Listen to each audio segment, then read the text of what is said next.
sending them range.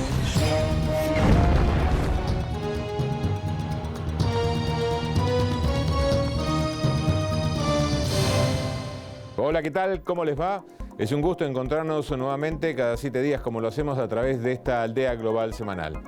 Los temas más destacados, entre otros por supuesto que le brindamos y se acumularon durante una semana, están vinculados a la República Argentina. Una de ellas, la expropiación del 51% de las acciones de YPF Repsol, o de Repsol mejor dicho, donde la decisión del gobierno argentino ha tomado como justa, por cierto, esta medida. Y por supuesto que hay repercusiones con los testimonios que vamos a tener a través de la presidenta. La otra tiene que ver con el desconocimiento por parte de la Comisión de Derechos Humanos de la ONU, por parte del gobierno de Siria, que no ha tomado en cuenta a pesar de los reclamos y sigue atacando, generando más ataques a los rebeldes y también más refugiados que buscan salir constantemente del país buscando un lugar donde poder alojarse. La otra, la temporada de tornados, tiene que ver con el clima que se ha desatado nuevamente como una ola en los Estados Unidos. Así comienza la aldea global.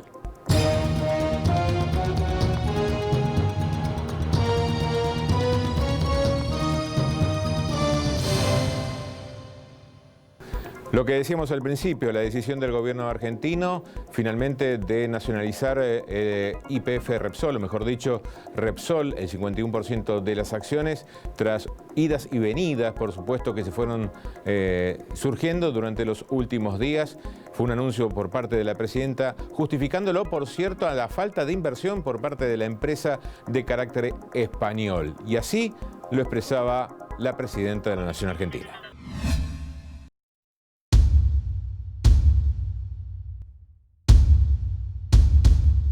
Yo quiero decirle a todos los argentinos y a todos en general, los que no son argentinos también, que esta presidenta no va a contestar ninguna amenaza, no va a responder ningún exabrupto, no se va a hacer eco de las faltas de respeto o de frases insolentes que algunos dijeron. Primero porque represento a los argentinos y segundo porque soy una jefa de Estado y no una patotera. Pero tengan en claro que ese 51% no va a ser manejado por ningún grupo económico ni local ni nacional, porque debe ser manejado por el Estado nacional. Sin embargo, hubo otras repercusiones en todo el mundo que fueron reflejadas a través de los diarios españoles y el desplome también de las acciones de la petrolera española. Por ejemplo, el presidente de la Comisión Europea, José Manuel Barroso, se declaró sumamente decepcionado por la medida asumida en Argentina. Sin embargo, no se acuerdan del caso de Aerolíneas Argentinas, que fue tomado también por una compañía de capitales españoles, fue totalmente vaciada. Y ante esta situación, antes de que se produzca lo mismo con la falta de inversión por parte de Repsol a las reservas de petróleo en la Argentina, se tomó esta decisión acertada por parte del gobierno argentino. El presidente, claro, de Repsol igual también se quejó y acusó al gobierno de Cristina Kirchner de expropiar la petrolera con el único fin de tratar de tapar una crisis social en la Argentina. Totalmente desconocido esto, claro está, porque justifica el gobierno argentino con sus argumentos, más allá de lo que explica en el Parlamento argentino, de por qué se tomó esta decisión de nacionalizar el petróleo argentino. La crisis en Oriente Medio no tiene fin. Empezó en Egipto, siguió en otros países, pero el epicentro hoy en día es justamente en Siria, donde vemos la representación de su bandera. También aquí en este mapa gigante podemos observar los países limítrofes que son parte de alguna manera de este conflicto interno. ¿Por qué?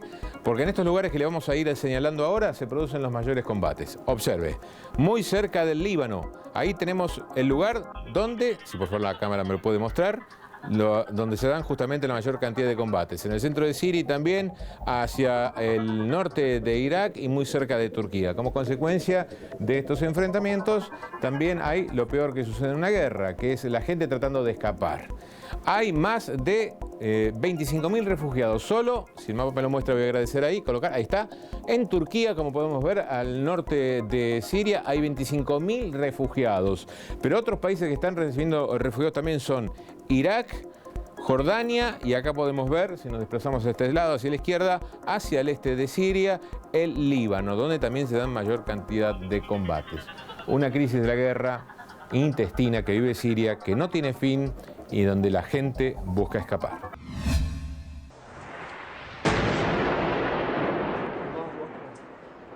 Pese a la presencia de observadores enviados por la ONU y a la vigencia de una tregua que cada vez parece más endeble, las acusaciones cruzadas siguen a la orden del día. Mientras Rusia denunció que fuerzas externas están armando a los rebeldes, organismos humanitarios acusan al gobierno de continuar con la violencia. Por su parte, los comités de coordinación local, que engloban a diversos grupos opositores con sede en el interior de Siria, aseguraron que casi un centenar de personas murieron luego de comenzada la supuesta tregua de paz. El 12 de abril entró en vigor este alto el fuego contemplado en el plan de paz propuesto por Anán. El gobierno de Assad se comprometió a cumplirlo, aunque se reservó el derecho de responder de forma proporcionada a los ataques de los grupos terroristas.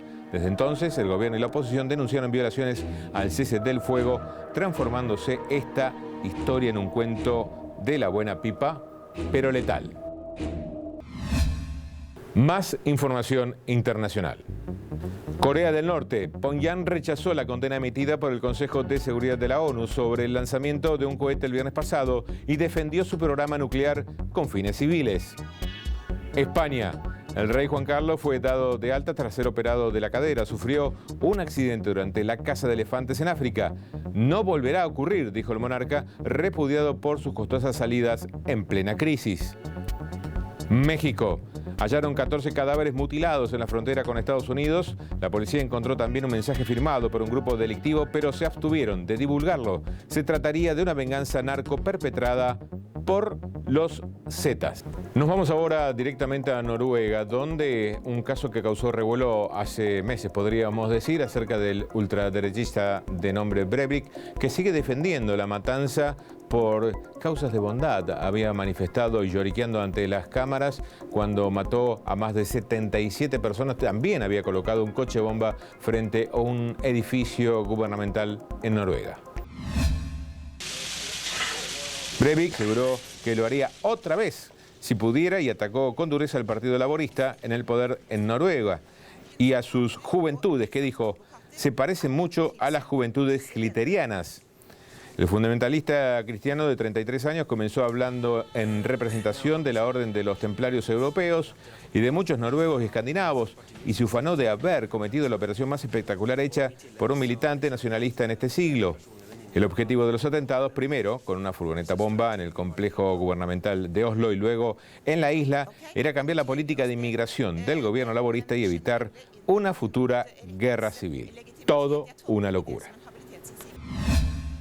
Nos trasladamos imaginariamente ahora a los Estados Unidos, donde la temporada de tornados, de acuerdo al calendario de cada año, que comienza el 1 de junio, no se ajusta en este caso. La peor temporada de tornados fue durante el 2011. Sin embargo, parece que esta del 2012 no se va a quedar atrás y ya dejó más de 66 muertos.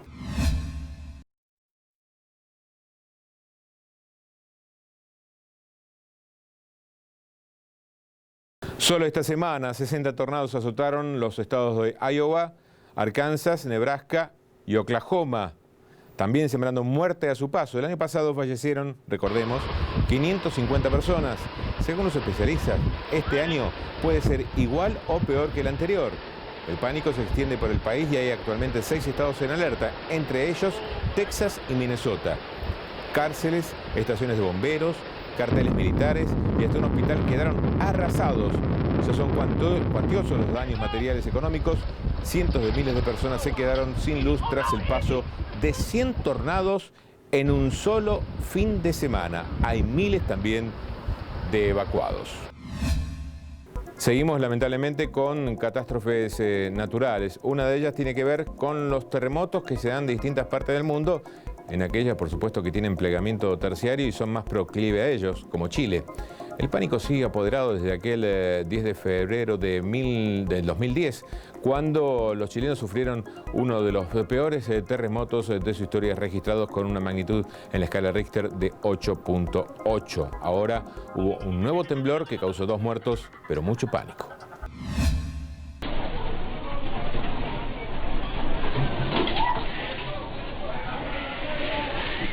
Un fuerte y prolongado temblor despertó a los chilenos en el centro y norte del sur del país, con una magnitud de 6.7, lo que llevó inicialmente a las autoridades a decretar una evacuación preventiva en un litoral de casi 800 kilómetros sobre el Océano Pacífico para escapar a un posible maremoto. Cuando se comprobó que no hubo cambios en la marea, se inició tranquilamente el retorno de miles de personas a sus hogares. El sismo provocó 2 víctimas fatales, daños materiales, también se sintió en las provincias argentinas de Mendoza, San Juan, Córdoba y La Rioja. Un dato llamativo fue la duración de este sismo, ya que habitualmente se extienden por varios segundos, pero esta vez fue de alrededor de 1 minuto o 60 segundos. La denominada aurora boreal en el norte del planeta, el polo norte del planeta, o la aurora austral, estamos hablando en el sur del planeta, donde allí se puede observar solamente, es parte de un fenómeno a partir del Sol, de erupciones del Sol. Pero la NASA está estudiando últimamente una erupción de gran importancia por las características que tiene.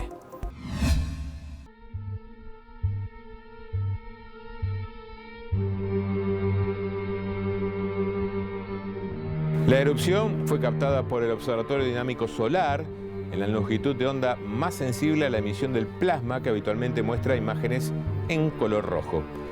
Una prominencia solar es una erupción de gas que asciende dentro de la superficie del Sol, normalmente en forma de bucle, y que puede alcanzar alturas de decenas de miles también de kilómetros. El Sol pasa por ciclos regulares y cada 11 años aproximadamente se produce un pico máximo en la actividad, en la que suelen producirse tormentas que a veces deforman e incluso atraviesan el campo magnético de la Tierra que lo protege. Mire, en el año 2012 es uno de esos años de alta actividad solar y el pasado marzo justamente una serie de llamaradas llegaron a la Tierra, aunque sin causar mayores daños.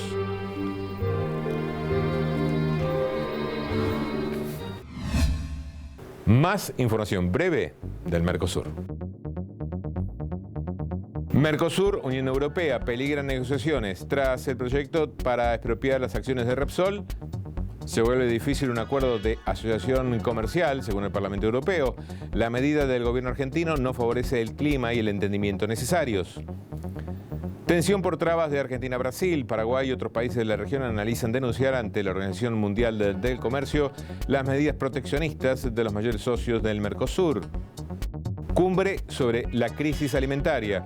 Ministros de Agricultura del Mercosur analizaron los desafíos de la región en la producción de víveres y plantearon la necesidad de un mayor intercambio de tecnología y conocimientos. La historia entre Cuba y los Estados Unidos empezó a tensar en abril de 1961, cuando el gobierno de Kennedy empezó a pensar la posibilidad del derrocamiento de parte de Fidel Castro por parte de un plan elaborado por la CIA. Sin embargo, la invasión a la Bahía de los Cochinos fue un fracaso, casi un anticipo de lo que iba a venir después, la crisis de los misiles. Sin embargo, las fotos de la historia que estamos viendo atrás ejemplifican aquel triunfo de Fidel Castro, donde se alinea directamente con la Unión Soviética, exhibiendo sus palabras, su gente que lo seguía y también aquellos fusiles checos pertenecientes a la Unión Soviética. Me despertó la explosión. Me asomé a la ventana y pude ver uno de los aviones saliendo. Le dije a la señora mía, parece que se equivocó la artillería antiaérea nuestra y le tiró un avión nuestro.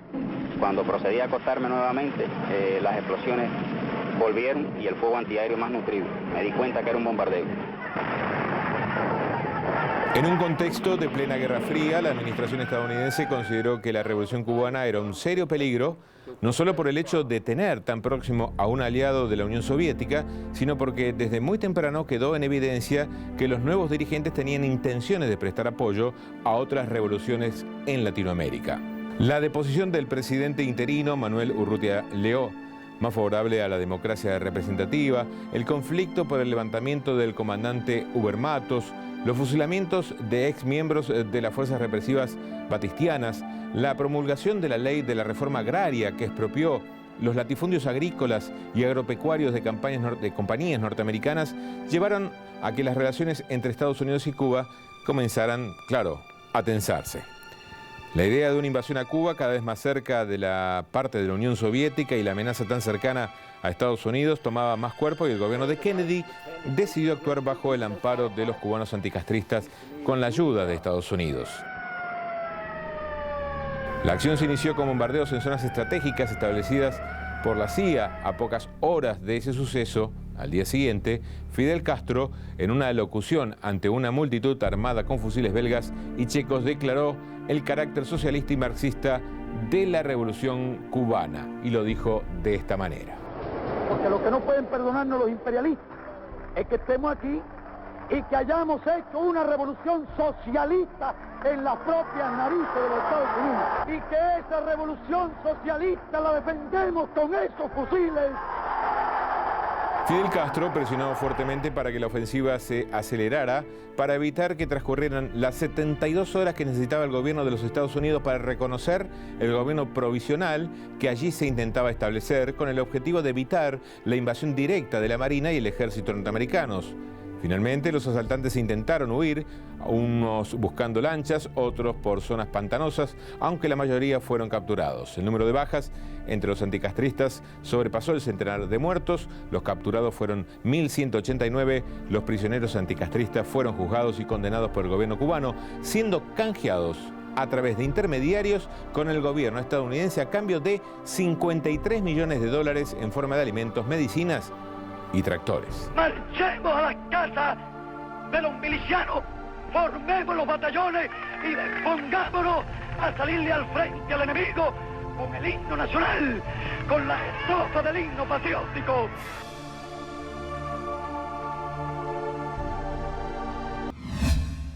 Nosotros desde aquí reflejamos una parte histórica que solamente abarca 7 días, una semana. Pero también desde este programa es nuestra intención reflejar hechos pasados importantes que también fueron noticia en otro momento de la historia.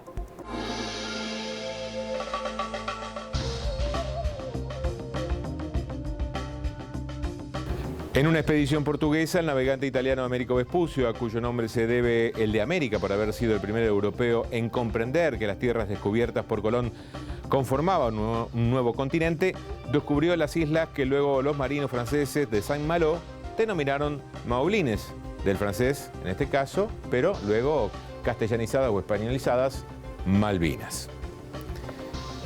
El 18 de abril de 1955, el padre de la teoría de la relatividad, Albert Einstein, muere en Estados Unidos, país al que el físico alemán de origen judío llegó huyendo de la ocupación nazi en su tierra natal. Por sus numerosas contribuciones a la física teórica, en 1921 obtuvo el Premio Nobel de Física, aunque es considerado por algunos como el padre también de la bomba atómica. Abogó por sus escritos por el pacifismo, el socialismo y el sionismo. El profeta David Koresh y otras 85 personas, entre ellas 17 niños de la secta Los Davidianos, por él fundada, mueren en el incendio del rancho Monte Carmelo, en Texas, Estados Unidos, en el que se resistieron a la policía durante 51 días. Solo 8 de los 95 miembros de la secta sobrevivieron a este trágicamente hecho histórico, suicidio colectivo desarrollado ante los ojos del mundo y controlado y monitoreado también erróneamente por la mismísima Casa Blanca bajo el gobierno, recordemos, de Bill Clinton. El dictador genocida Adolf Hitler, autor intelectual y responsable directo de la muerte de más de 55 millones de personas, nació en forma de un inocente bebé, aquel 20 de abril de 1889. Fecha a su vez que cambiaría el curso de la historia en manos de uno de los personajes más siniestros y odiados de la humanidad. Fue presidente y canciller de Alemania, líder, ideólogo y miembro original del Partido Nacional Socialista Alemán de los Trabajadores en principio, que luego fue denominado el Partido Nazi. También dirigió un régimen totalitario en su país entre 1933 y 1945, conocido como el Tercer Reich o Alemania Nazi. El 20 de abril del año 571 después de Cristo es la fecha tradicionalmente aceptada como el nacimiento de Mahoma, profeta fundador de la religión islámica. A los 40 años de su vida como comerciante y habitante de la Meca, se retira al desierto, donde recibe el mensaje de Dios, Alá. Luego comenzó a predicar en su ciudad natal, presentándose como continuador de los grandes profetas monoteístas anteriores, Abraham, Moisés y Jesucristo. Actualmente, más de 1.000 millones de personas profesan la religión islámica en el mundo.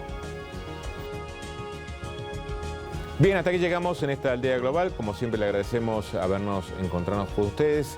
también aquellos que nos escriben a nuestro correo electrónico agsemanal@hotmail.com.